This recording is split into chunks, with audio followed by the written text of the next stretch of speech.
जितनी भी माताएं एकादशी का व्रत करती, बहुत ध्यान से सुनना आज की कथा हो। शायद जिंदगी में मिली ना मिली, पर ये कथा का रिश्ता तो बहुत ध्यान से सुनना। स्कंद पुराण यहां तक कहती है कि इस कथा के चरित्र को जो श्रवण कर लेता है उसको 26 एकादशी करना भी नहीं पड़ती। इस एकादशी की केवल ये कथा सुनकर ही वो तर जाता है। बहुत ध्यान से सुनना इसको, कथा को।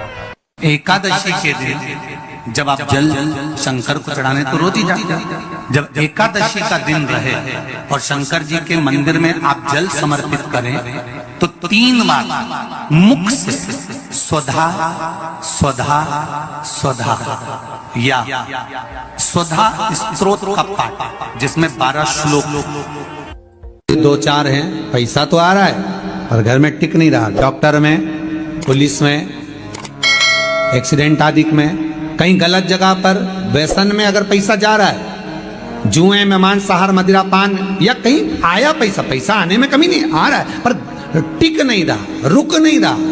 कोई मांगने आ गया, दे दिया, फिर वहां से अपने पास नहीं आ रहा, अपन कह रहे हैं भैया हमारा पैसा लौटा दो, नहीं आ रहा। तो महाराज शिव महापुराण की कथा कहती है एकादशी के दिन गंगा के जल में मात्र 7 बेलपत्री डालकर जो नंदीश्वर भगवान अर्थात जो शंकर जी के शिवलिंग के सामने नंदी होता है, उस नंदी के चरण पर गंगा का जल चढ़ाकर बेलपत्री शिव पर समर्पित कर देता है, उसके घर में रुपया रुकना चालू हो जाता है। फिर वो गलत जगह पर नहीं जाता, गलत स्थान पर वो धन जाएगा ही नहीं। तूने संहार किया, मांग तुझे क्या चाहिए। एकादशी ने भगवान विष्णु से कहा, नाथ प्रभु वर दे दो, मृत्यु लोक में जो मनुष्य मेरा व्रत करेगा, चाहे जलचर, थलचर, वायुचर या सांसारिक मनुष्य, मेरा अगर एकादशी का व्रत करेगा, प्रभु उसके यहां धन धान्य वैभव सुख संपदा बढ़ेगी और उस जीवात्मा को नरक नहीं भोगना पड़ेगा, सीधे वैकुंठ का उसको वास मिलेगा। जब जीव आत्मा को लेकर चला जाएगा, यम के दूत जब बंदी बनाकर ले जा रहे होंगे उस जीवात्मा को, जिसके प्राण छूटे होंगे, यम के दूत जब बंदी बनाकर ले जा रहे होंगे, तब मुझे वर दो कि मैं इसका हाथ पकड़कर बेतरनी से पार उतार कर सारे नरकों से निकालती हुई आपके धाम में लेकर आऊं। भगवान ने वर दे दिया, तथास्तु। हे एकादशी सुनो, मृत्यु लोक का मनुष्य अन्न का त्याग कर कर, क्योंकि अन्न में एकादशी के दिन पाप पुरुष रहता है, अन्न का त्याग कर कर एकादशी के दिन जो मनुष्य तुम्हारा व्रत धारण करेगा, उस व्रत को करेगा और उस व्रत को धारण करेगा, उसकी मनोकामना पूर्ण होकर वो मेरे ही धाम को जाएगा। ये तो हुआ एकादशी के जन्म की कथा। एकादशी के दिन गंगा के जल में मात्र 7 बेलपत्री डालकर जो नंदीश्वर भगवान अर्थात जो शंकर जी के शिवलिंग के सामने नंदी होता है, उस नंदी के चरण पर गंगा का जल चढ़ाकर बेलपत्री शिव पर समर्पित कर देता है, उसके घर में रुपया रुकना चालू हो जाता है। फिर वो गलत जगह पर नहीं जाता, गलत स्थान पर वो धन जाएगा ही नहीं। बेटा अगर व्यसन में पड़ा हुआ है, मदिरा पान में पड़ा हुआ है, मांसाहार में, जुए आदि में जा रहा है, तुम्हें लग रहा है कि मेरा बेटा गलत मार्ग पर जा रहा है, ये मित्र दोस्ती गलत हो रही है, वो सही जगह पर आ जाए। करना है एकादशी। कई लोग इसको धन के लिए भी करते हैं, संपदा के लिए। संपदा के लिए अर्थात जिसका व्यापार नहीं चलता, जिसके घर में पैसा नहीं आता, या नौकरी नहीं लग रही, या सर्विस नहीं लग रही, आप अप्लाई कर रहे हो, जगह जगह जाकर इंटरव्यू भी दे रहे हो और पैसा नहीं आता, तो उसके लिए भी प्रयास किया जाता है। पर उसके लिए यहाँ पर जो धन के लिए करते हैं, उसके लिए विष्णुपदी के लिए करते हैं। मतलब जैसे गंगा के जल में तुलसी के 11 पत्ते डाले जाते हैं और उसको किसी भी नारायण के मंदिर में राम कृष्ण शिव शंकर नहीं, राम कृष्ण भगवान विष्णु दत्त आदि जितने नारायण के मंदिर हैं, उस मंदिर में किसी भी पात्र में, एक छोटे से पात्र में उसको भरकर रखी जाते हैं महाराज। उससे भी जॉब सर्विस नौकरी में सफलता प्राप्त हो जाती है। परंतु वो भी एकादशी को ही होता है। कुछ देर तक पात्र को रखा जाता है, फिर वही पात्र का जल किसी भी वृक्ष के नीचे डाल दिया जाता है, उससे भी नौकरी के लिए फायदा मिलता है। गंगा का जल कोई साधारण नहीं। दशमी, एकादशी और द्वादशी, इन 3 तिथियों पर एक रोटी में थोड़ा सा मीठा रखकर सोमक पितृ का नाम लेकर यदि गाय को खिला दिया जाता है, तो अगर कोई पूर्वज प्रेत योनि में भी पड़ा हुआ होता है, भटक रहा होता है, जिसको पिंड नहीं मिला, जो अचानक मर गया होता है, अधोगति में चले गया होता है, उस जीव की मुक्ति दशमी, एकादशी और द्वादशी, ये 3 दिन सोमक पितृ का नाम लेकर रोटी में, पूड़ी में मीठा रखकर अगर गाय को खिला दिया जाता है, ये 3 दिन तक, तो वो पितृ कभी भटकते नहीं है, उनको मुक्ति प्राप्त हो जाती है, मोक्ष में। नहीं, एकादशी है कौन? क्यों इसकी इतनी प्रधानता है? क्यों इसकी पुण्यता है? ऐसा क्या है एकादशी में जो इसकी पुण्यता मानी जाए? कौन है ये जो भगवान नारायण तक एकादशी का व्रत करते हैं? सुभद्रा जी को भगवान जगन्नाथ ने, जगदीश ने एकादशी का व्रत कराया था। बद्रीनारायण भगवान को माता लक्ष्मी ने एकादशी का व्रत कराया था। क्यों? चंद्रायण एकादशी व्रत की माता। एकादशी है कौन? तो कहा जिसको व्रत करने पर भगवान नारायण भी जिसका व्रत करते हो, भगवान माता लक्ष्मी जिसका व्रत करती हो, वो एकादशी है कौन? तो शास्त्र वर्णन करता है महाराज, स्कंद पुराण का सुंदर चातुर्मास्य खंड के अंतर्गत वर्णन आया है महाराज। एक बार भगवान विष्णु आनंद में विराजमान थे, पद्मावती और माता लक्ष्मी दोनों उनके पास में विराजी हुई थी। भगवान लक्ष्मी और पद्मावती दोनों बैठी, एक सिर के पास, एक चरण के पास।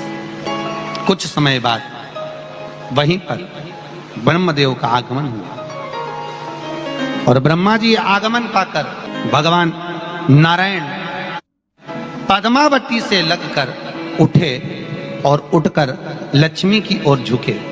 झुकने पर इन तीनों के समागम से भगवान नारायण के हृदय चित्त से एक कन्या प्रकट हो गई। उस कन्या का नाम एका था। क्या नाम था? एका।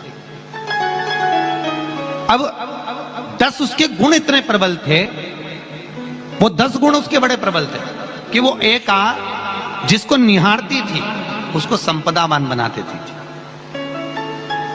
जिसको देख लेती थी उसके जीवन में वो आनंद की अनुभूतियां करा देती थी। एका जिस मार्ग से जाती थी उस मार्ग के द्वार खोल देती थी।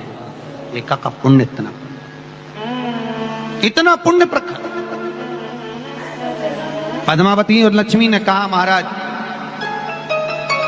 ये बेटी आपके द्वारा निर्मित हुई है, इसका कन्यादान करना चाहिए। हमारे यहाँ हिंदू धर्म में रीति है, जिस दिन कन्यादान करा जाता है उस दिन व्रत रखा जाता है। अब आजकल रखते कि नहीं रखते हो मालूम नहीं, और कन्यादान करते समय व्रत रखा जाता है। व्रत रख श्री शिवाय नमस्ते। एकादशी के दिन कभी कभी तुम बद्रीनाथ चले जाओ, एकादशी के दिन तुम द्वारका चले जाओ, एकादशी के दिन तुम तिरुपति चले जाओ, एकादशी के दिन तुम जगन्नाथ चले जाओ, एकादशी के दिन तुम्हारी मर्जी पड़े भगवान के किसी धाम में चले जाओ और भगवान को भोग लगाओ और उनकी थाली को झांक कर देखना, उसमें चावल जरूर मिलेगा। उसमें ऐसा नहीं है कि चावल नहीं मिलेगा। बद्री नारायण में भगवान को चावल का भोग लगा हुआ मिलेगा, द्वारका में चावल का भोग लगा हुआ मिलेगा, आपको जगन्नाथ में चावल का भोग लगा हुआ मिलेगा, तिरुपति में मिलेगा, द्वारकाधीश में मिलेगा, नाथद्वारा में मिलेगा, सांवरिया सेठ में मिलेगा, काकरोली जी में मिलेगा। आप जहां जाओगे वहां पर एकादशी के दिन भगवान को चावल आएगा, क्योंकि भगवान के लिए परहेज नहीं है। जो काम में डूबा हुआ है, जो आसक्ति में डूबा हुआ है, जो लोभ में डूबा हुआ है, जो वासनाओं में डूबा हुआ है, जो तृष्णा में डूबा हुआ है, और जो माता के गर्भ से जन्म लिया, एकादशी के दिन चावल उसको नहीं खाना। एकादशी और द्वादशी के दिन हमारा हिंदू धर्म, हमारा शास्त्र कहता है, हमारे शास्त्र, हमारे वेद डॉक्टर वर्णन करते हैं कि पीपल के पत्ते को अगर एकादशी और द्वादशी के दिन एक तांबे के पात्र में गला कर रख दिया जाए और उस पानी का आचमन 3 बार करा जाए तो जिसकी नाड़ियां चोक भी हो जाती है, डॉक्टर बोले इसका बाईपास करना पड़ेगा, उसको केवल 3 आचमन पानी एकादशी और द्वादशी को पीपल के पत्ते का कराया जाए तो अंदर की नाड़ियां भी खुल जाती हैं। भगवान का एक नाम है अघोर। ब्रह्मा जी को दर्शन दिया, अघोर मतलब सिद्ध नाम। और बहुत ध्यान से सुनना भाई, बहुत प्रयास कर लिया आपने, कामना सिद्ध नहीं हो रही। 1 लोटा जल, एक जल का पात्र लीजिए, उस जल के पात्र को लेकर उसमें थोड़ा सा लाल चंदन डालकर बेलपत्री के वृक्ष के नीचे और देवादिदेव महादेव को चढ़ाना प्रारंभ करें। उसके बाद में एक लोटा जल स्वच्छ फिर शिव जी को श्री शिवाय नमस्तुभ्यं हम बोलकर आपकी कामना कहकर भगवान शिव पर अघोरेश्वर महादेव का नाम लेकर आप चढ़ाना प्रारंभ करिए।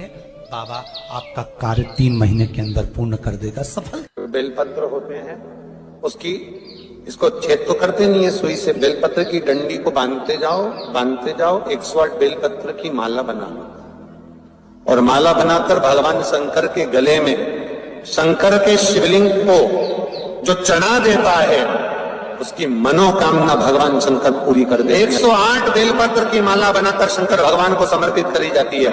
माता लक्ष्मी ने भगवान विष्णु को पाने के लिए तुलसी की माला बनाकर समर्पित करी थी, जैसे सती ने शिव को पाने के लिए, कामना को पूर्ण करने के लिए। शास्त्र कहता है घर के बुजुर्गों को, घर के बड़ों को, जेठ जेठानी हो, सास ससुर हो, घर में जो तुम्हारी उम्र से बड़ा हो, उसको आज पीला फूल या पीली चने की दाल या पीला वस्त्र, कुछ भी पीली सामग्री आज घर के बड़ों को देना चाहिए। क्यों देना चाहिए? तो शिव महापुराण की कथा कहती है कि जो शुक्ल पक्षी की एकादशी के दिन पीली वस्तु का दान दे देता है, घर के किसी ब्राह्मण को देने नहीं जाना, किसी मंदिर में देने नहीं जाना, आपके ही घर में, आपके ही घर के बड़ों को किसी भी पीली चीज का दान कर सकते। फूल हो, मिठाई हो, कोई अनाज हो, कोई वस्त्र हो, पीली वस्तु का दान दे। क्यों होगा? क्या होगा उससे?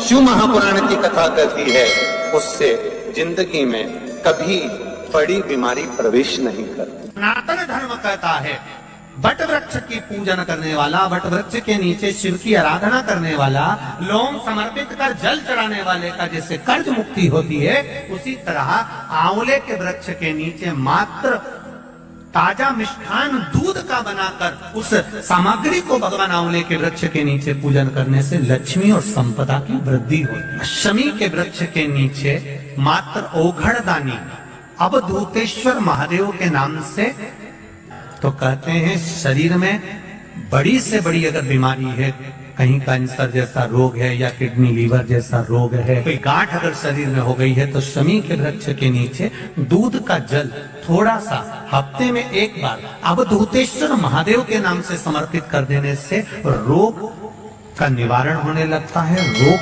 थम जाता है और आगे नहीं बढ़ पाता और उसका इलाज चालू होता है, सुख का अनुभव। बस एक बात का स्मरण रहे आप, आंवले के वृक्ष के नीचे अगर कोई भोग लगाया गया है पा सकते हैं, पीपल के वृक्ष के नीचे कोई भोग लगाया है पा सकते हैं, बट वृक्ष के नीचे कोई भोग लगाया गया है पा सकते हैं।